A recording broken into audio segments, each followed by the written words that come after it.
Hello, my name is Beatrice Thorne, and I have spent most of my life believing that love was a simple, radiant truth. I grew up in a world of manicured gardens, quiet hallways, and the heavy, comforting scent of my father's expensive pipe tobacco. Being the only daughter of a man who built a financial empire from the ground up meant that I was shielded from the sharper edges of reality. I was taught that the world was a kind place, provided you moved through it with grace and dignity. I thought I was special because of who I was, not because of what my father possessed. Then came Julian. He entered my life like a sudden change in weather, refreshing, bright, and seemingly inevitable. He was a landscape architect with a smile that could soften the hardest heart and a way of looking at me that made me feel like the only person in a crowded room.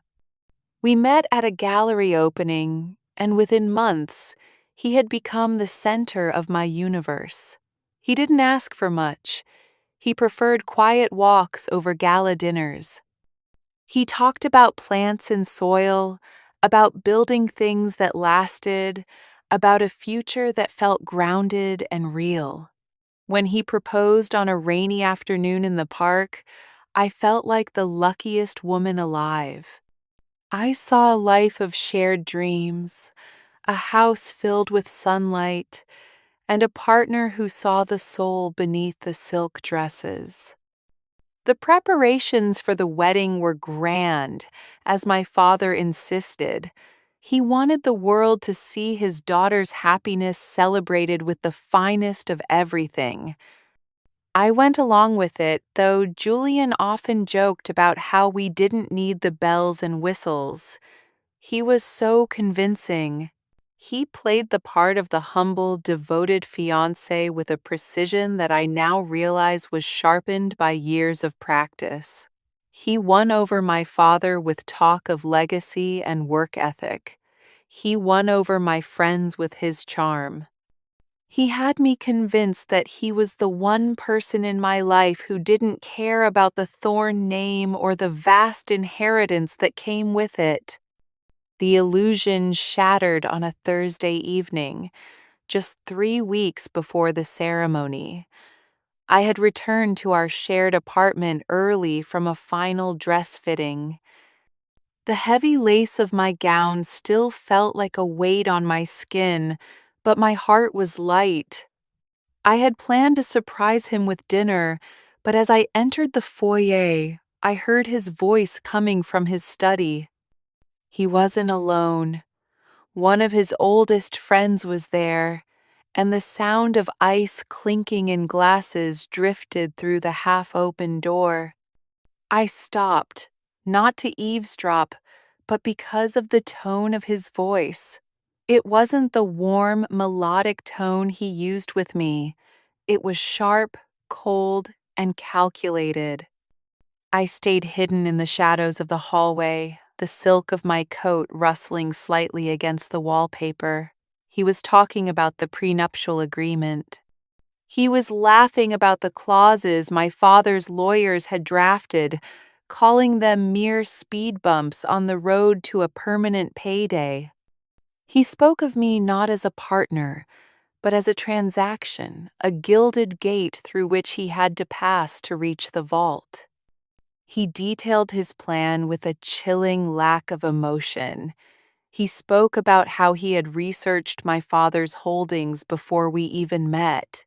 He admitted that the gallery opening hadn't been an accident, but a staged encounter.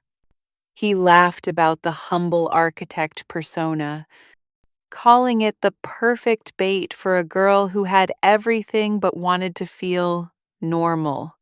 He told his friend that he only had to endure a few years of marriage, a few years of playing the doting husband, before the trust funds became accessible and the Thorne influence could be leveraged for his own private ventures.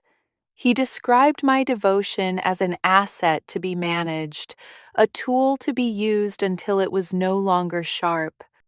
Listening to him was like watching a beautiful painting melt into a puddle of gray sludge. Every memory I had of us, the first kiss, the quiet conversations about our future children, the way he held my hand when I was anxious, all of it was reframed in the cold light of his greed. He hadn't been looking at me with love. He had been looking at me with the hungry eyes of a man counting a stack of bills. I felt a physical sickness rise in my throat, a coldness that started in my fingertips and turned my heart to stone. I didn't storm into the room. I didn't scream or break the expensive crystal vases that lined the hall. I stood there in the silence of my own realization, watching the man I thought I knew vanish into the air. I realized that my father had been right all along to be cautious, and I had been a fool to mistake a well-rehearsed performance for a soul. The man in that room was a stranger, a predator who had spent months studying my vulnerabilities just to exploit them. I turned and walked out of the apartment as quietly as I had entered. The cool night air felt like a shock to my system. I walked for blocks, the city lights blurring into long streaks of neon. I thought about the wedding dress, the hundreds of guests, the flowers, and the promises. I thought about the humiliation of being a mark in a long con. But then, a different feeling began to take hold. It wasn't just sadness. It was a fierce, cold clarity. I realized that the power Julian thought he had was entirely dependent on my ignorance. He was building his castle on the foundation of my father's money, but I held the keys to the kingdom. He thought he was the architect of his own fortune, but he had forgotten that an architect is nothing without the land. I was the land, and I was about to become very, very barren for him. I went to my father's house that night. We sat in his study, the same room that used to represent safety and tradition. I told him everything. I watched his face harden, not with surprise, but with a grim kind of recognition. He didn't say, "I told you so." He simply reached out and took my hand. We sat in silence for a long time, the only sound the ticking of the grandfather clock.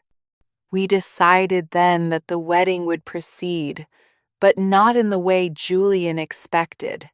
There would be no dramatic confrontation in a darkened room. No, I wanted him to see the life he almost had. I wanted him to stand at the altar, surrounded by the wealth and prestige he craved, and feel the weight of his own failure. We spent the next 2 weeks in a quiet, methodical preparation. My father's lawyers worked in the background, quietly shifting assets and tightening legal knots that Julian didn't even know existed. On the morning of the wedding, I looked at myself in the mirror. I didn't see a victim. I saw a woman who had finally learned the true value of her name. I wore the lace and the silk, but they no longer felt like a weight. They felt like a uniform. I walked down the aisle, my father's arm firm and steady under mine. I saw Julian waiting at the end, his face a mask of perfect, rehearsed devotion. He looked at me with that same smile, the one I used to think was my greatest treasure. When it came time for the vows, the priest asked if I took this man to be my husband. The silence in the cathedral was heavy, filled with the scent of lilies and the expectation of hundreds of guests. I looked Julian directly in the eyes. I saw the flash of triumph in his gaze, the hidden calculation behind his pupils. He thought he had won. He thought the transaction was complete. I didn't say "I do." I simply reached into my bouquet, pulled out a small, folded piece of paper, the transcript of the conversation I had recorded on my phone that Thursday night, and handed it to him. Then I turned to the audience. I didn't need to speak. My father stood up, and the security team he had hired stepped forward. The look on Julian's face as he unfolded the paper and realized that the vault was closed forever was more satisfying than any scream could ever have been. I walked out of that cathedral alone, but for the first time in my life, I wasn't protected by my father's walls. I was protected by my own truth. I drove away from the flowers and the lace, leaving the gold and the greed behind me. I had lost a fiancé, but I had gained myself. And as I looked at the road ahead, I realized that while my father's money could buy many things, it could never buy the silence of a woman who finally knows her worth.